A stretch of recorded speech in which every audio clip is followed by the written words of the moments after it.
কি বলিস, এ কি মানুষ না ফেরেশতা? এই যুগে এমন মানুষ আছে? আছে মানে? সে রীতিমতো টাকা নিয়ে খুঁজতেছিল আমাকে জরিমানা দেবে বলে। ভাই, রাস্তার পাশে ওই গাড়িটা রাখা কার? কেন ভাই, কি হয়েছে? ওই গাড়িটা তো আমার। তো আমার সাথে আপনি চলেন, আমি বলতেছি। এইটাই কি আপনার গাড়ি? আরে আমার গাড়ি বাম্পার টাম্পার সিট ভাঙে চুরে ফেলাইছে। ভাই, একটা বাচ্চাকে বাঁচাতে যায় এই ঘটনা ঘটেছে, তাই তো আমি আমার গাড়িটা পাশে রাখে জরিমানা দেওয়ার জন্য মালিককে খুঁজতেছিলাম। চিন্তা করেন না, যেই কয় টাকা খরচ হয় আমি দিয়ে দিবানি। আচ্ছা ভাই, আমি মিস্ত্রিরে ফোন দিয়ে শুনতেছি। হ্যাঁ সানি ভাই, বাম্পার আর সিটটা ঠিক করতে কত লাগবে? 2200 টাকা খরচ হইতে পারে। ঠিক আছে ভাই, কোনো সমস্যা নেই, আপনার অনলাইন নাম্বারটা দেন। এই নেন, 019365। দেখেন চলে গেছে।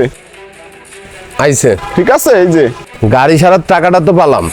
যে কদিন এই গাড়ি সারতে লাগবে না, সেই কদিন যে কিভাবে চলবানি। আপনি এটা নিয়ে চিন্তিত হয়েন না, এই যে আমার গাড়ি, যে কয়দিন আপনার এটা ঠিক না হয় আমার এইটাই চালান। না ভাই, এতগুলো টাকা দিয়ে গেলেন গাড়ি সারার জন্য, এখন আপনার চাবি দিয়ে গেলে আপনি চলবেন কিভাবে? ওটা আমার নিজের গাড়ি, সমস্যা নেই। আমার আরো দুটো গাড়ি আছে, আপনি এটা রাখেন। ঠিক আছে ভাই, লাগবে না। এই তুই এখানে কি করিস? রাস্তায় কেন? চল বাসায় চল।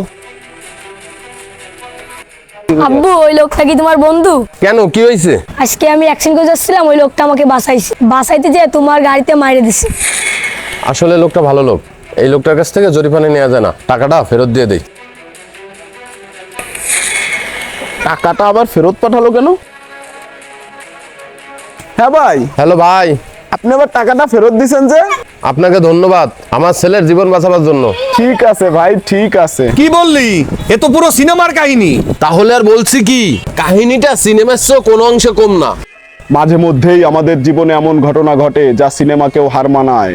তাই ভিডিওটি ভালো লাগলে লাইক কমেন্ট শেয়ার করে পাশে থাকবেন, আর আপনি নতুন হলে চ্যানেলটিকে অবশ্যই সাবস্ক্রাইব এবং ফলো করবেন। সকলকে ধন্যবাদ।